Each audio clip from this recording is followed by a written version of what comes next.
નમસ્તે મિત્રો, હિન્દુ પરંપરા ચેનલમાં તમારું હાર્દિક સ્વાગત છે. મિત્રો, મહાવદ અગિયારસ એટલે કે વિજયા એકાદશી જે ટૂંક સમયમાં જ આવી રહી છે, તો આજે આપણે વિજયા એકાદશીનો સત્સંગ કરીશું.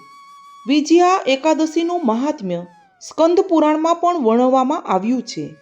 એક વખત મહારાજ યુધિષ્ઠિરે શ્રી કૃષ્ણને પૂછ્યું કે મારા પર દયા કરીને મહામાસના કૃષ્ણ પક્ષમાં આવતી આ એકાદશી વિશે જણાવો. ત્યારે ભગવાન શ્રી કૃષ્ણએ જવાબ આપ્યો કે હે રાજા યુધિષ્ઠિર, હું પ્રેમથી તને વિજયા એકાદશી તરીકે ઓળખાતી આ એકાદશીનું વર્ણન કરીશ. આ એકાદશી વ્રત કરવાથી કોઈના પણ પાપ નાશ પામે છે. એક વખત નારદ મુનિએ શ્રી બ્રહ્માજીને પૂછ્યું, હે દેવતાઓમાં શ્રેષ્ઠ, મને કૃપા કરીને મહાવદમાં આવતી વિજયા એકાદશીનું વ્રત કરવાથી કોઈને પણ શું ફળની પ્રાપ્તિ થાય છે તેનું વર્ણન કહો. આના જવાબમાં શ્રી બ્રહ્માજીએ જણાવ્યું કે હે પુત્ર, આ એકાદશીનું વ્રત જૂનામાં જૂનું છે અને તે બધા પ્રકારના પાપો નાશ કરનારું છે. ખરેખર તેના નામ પ્રમાણે તે ઉત્તમ ફળ આપનાર છે. આ વિજયા એકાદશી નિઃસંકોચ દરેકને વિજય આપનારું છે. જ્યારે શ્રી રામચંદ્રે તેમના પિતાશ્રીની આજ્ઞાનું પાલન કરવા સીતાજી અને ભ્રાતા લક્ષ્મણ સાથે 14 વર્ષ વનવાસ કર્યો, ત્યારે તેઓ થોડોક સમય ગોદાવરી નદીના કિનારે આવેલા પંચવટી નામના સુંદર વનમાં રહ્યા હતા. જ્યારે તેઓ આ જંગલમાં રહેતા હતા ત્યારે અસુરોનો રાજા રાવણે પવિત્ર સીતાજીનું અપહરણ કર્યું. સીતાદેવીના વિરહથી શ્રી રામચંદ્રજી ખૂબ જ વ્યથિત અને દુઃખી થયા. જ્યારે સીતાજીની શોધમાં તેઓ જંગલમાં ફરતા હતા ત્યારે તેમને પક્ષીઓનો રાજા જટાયુ મળ્યો, જે મરવાની તૈયારીમાં હતો.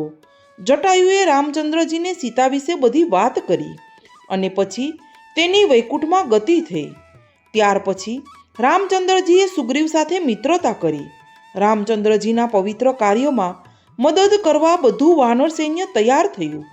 દરમિયાનમાં વાનરોના રાજા હનુમાને અશોક વાટિકામાં જઈ સીતાજીને મળી તેમને રામની વીંટી આપી ખાતરી કરાવી રામચંદ્રજીનું કાર્ય પૂર્ણ કર્યું. ત્યાર પછી હનુમાનજીએ પાછા આવી બધી વાત રામચંદ્રજીને સમજાવી. હનુમાનજીને સાંભળી રામચંદ્રજીએ તેમના મિત્ર સુગ્રીવને મળી લંકા પર આક્રમણ કર્યું. રામચંદ્રજી બધા વાનરોને ભેગા કરી દરિયા કિનારે લઈને આવ્યા. તેમણે કહ્યું કે હે સુમિત્રા પુત્ર લક્ષ્મણ, ભયંકર દરિયાઈ પ્રાણીઓ મગર અને વેલ માછલીથી ભરપૂર આ અગાધ દરિયાને કેવી રીતે ઓળંગીશું? લક્ષ્મણે જવાબ આપ્યો કે હે દેવાધિદેવ, તમે તો આદિદેવ છો. આ ટાપુ પર એક બગદાલવ્ય નામે મોટા મુનિ રહે છે. તેમનો આશ્રમ અહીંયાથી 4 માઇલ દૂર છે. હે રઘુવંશ નંદન, આ મુનિને બ્રહ્માજીના દર્શન થયા હતા. આપણે એમને દરિયો કેવી રીતે ઓળંગવો તેમના વિશે પૂછીએ. આ રીતે લક્ષ્મણની સલાહ માનીને શ્રીરામ બગદાલવ્યના આશ્રમે પહોંચ્યા અને તેમને વિનયપૂર્વક પ્રણામ કર્યા.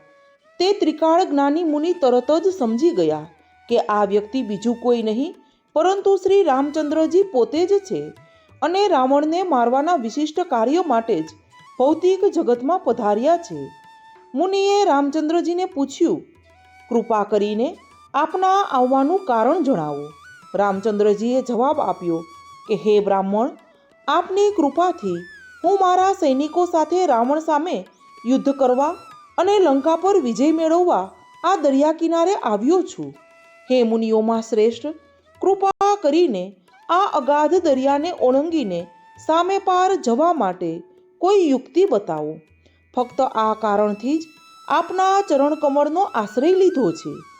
તે મહામુનિએ શ્રી રામચંદ્રજીને કહ્યું, હું આપને એક વ્રત કરવાનું કહું છું, જેનાથી આપ ચોક્કસ વિજયી બનશો.